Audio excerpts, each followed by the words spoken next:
किसान भाइयों नमस्कार। जैसे कि आपको मालूम है, आज सामने गन्ना बंधाई हो रही है, तो गन्ना बंधाई की वीडियो आने वाली है। तो उसमें कुछ खास जानकारी मैं आपको देना चाह रहा हूँ। कुछ किसान भाई हमारे क्या गलती करते हैं, वो खेत को बहुत ही अच्छे तरीके से तैयार करेंगे, दवाई से खाद से हर तरीके से खेत की पूर्ति करेंगे, और लास्ट टाइम में जब गन्ना तैयार होने का समय आ जाएगा उस टाइम वो उस पर ढील छोड़ देंगे। पहली बात तो आ गई कि मतलब जो पोका बोइंग का समय था वो समय धीरे धीरे निकल गया। गन्ना जो है रिकवरी मूड में आ गया, कोई दिक्कत नहीं है, अब बढ़िया चल रहा है। जिन भाइयों ने फंगीसाइड का स्प्रे कर दिया हो अच्छा है, नहीं करा हो तो भाइयों कर दें। एक हल्की सी स्प्रे से बहुत अच्छा उन्हें रिजल्ट मिलेगा। अब बात हम कर रहे हैं भाइयों पोक गन्ना बंधाई की। अधिकतर किसान भाई क्या करते हैं कि भाई वो खेत देख के आओगे बाइक पे घूम के, चारों तरफ को घूमेंगे, ओहो भाई बंधाई आ रहा। फिर ठेकेदार को बताओगे, उन्होंने कहा भाई तेरी दावत पानी पक्की है, तू एक काम कर, गन्ना बांध दे वो फलाना खेत।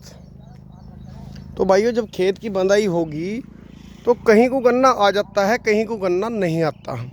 तो आपको क्या ध्यान रखना है, आपको ये छोटी छोटी बातें हैं जो ध्यान रखनी है। जैसे ये देख सकते हैं, गन्ना बंधाई होगी, यहाँ से नीचे जूना लग गया, ये छोटा बच्चा गन्ना था, ये वो बंधैया ने बाहर निकाल दिया।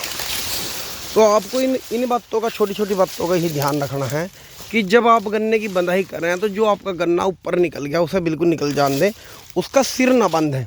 ज़्यादातर बंधैया जो है 4-4, 5-5 जब खेत में बढ़ते हैं तो जल्दी रहती है, स्पीड बनाते हैं, तो वो क्या करते हैं, जो छोटा गन्ना है उसका मुँह इस तरीके से उसके पत्ते पकड़ते हैं, या उसकी चोटी भी बहुत जगह मैंने देखा पत्ते पकड़ के उसे लपेटा दे दें।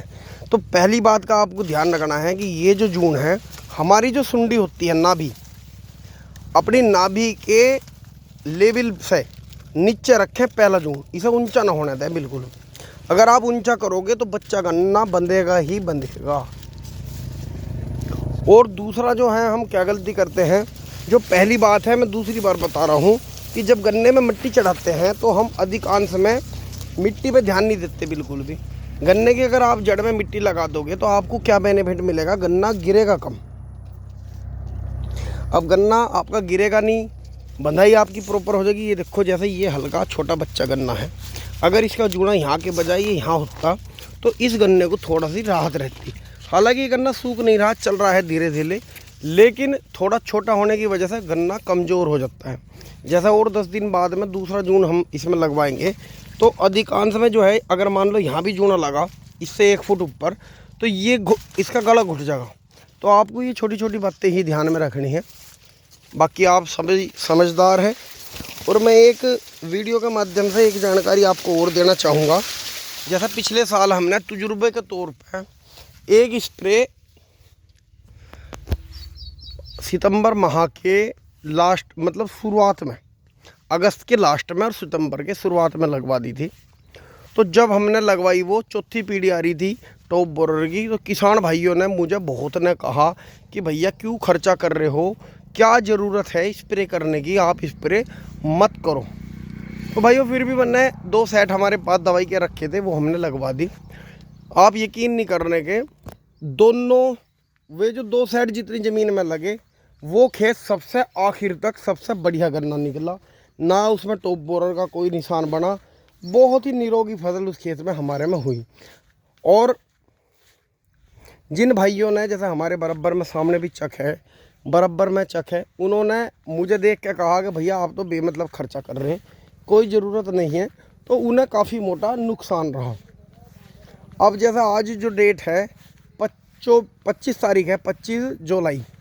तो भाइयों मैं एक बात और कहना चाह रहा हूँ वीडियो के माध्यम से, जिस किसी भाई ने एक डोज ना लगाई हो, जैसे कैल्शियम नाइट्रेट आता है 11 कंपनी का, वो ना लगाया हो, या एरिज का कॉम्बिकोल आता है वो ना लगाया हो, तो भाई एक डोज अपने गन्ने में ज़रूर लगावें। इससे क्या होगा, जो बच्चा गन्ना है वो भी बड़ा हो जाएगा, जो बड़ा गन्ना है वो और मजबूत हो जाएगा, वजन देगा। लेकिन करना क्या है, अगर आप एरिज का कॉम्बिकोल लगाओगे तो आप फिर कैल्शियम नाइट्रेट मत डालना। और अगर आप कॉम्बिकोल ना डाल के कैल्शियम नाइट्रेट लगाओगे आप 11 कंपनी का, तो आप फिर कॉम्बिकोल मत लगाना, क्योंकि दोनों में सेम चीज़ है। उसका रिजल्ट अलग है, उसमें थोड़े से मिक्स न्यूट्रेंट और अधिक है, इसमें थोड़े से मिक्स न्यूट्रेंट अलग हैं। तो दोनों का अपना अलग अलग रिजल्ट है। ऐसा मत करना कि आप दोनों को एक साथ मिला दो। अब तक की वीडियो आपको दोस्तों ज़रूर अच्छी लगी होगी। लाइक करें, शेयर करें और अपनी फसल का ध्यान रखें और डटे रहें। आशा करता हूँ आपका गन्ना अच्छा निकलेगा। नमस्कार।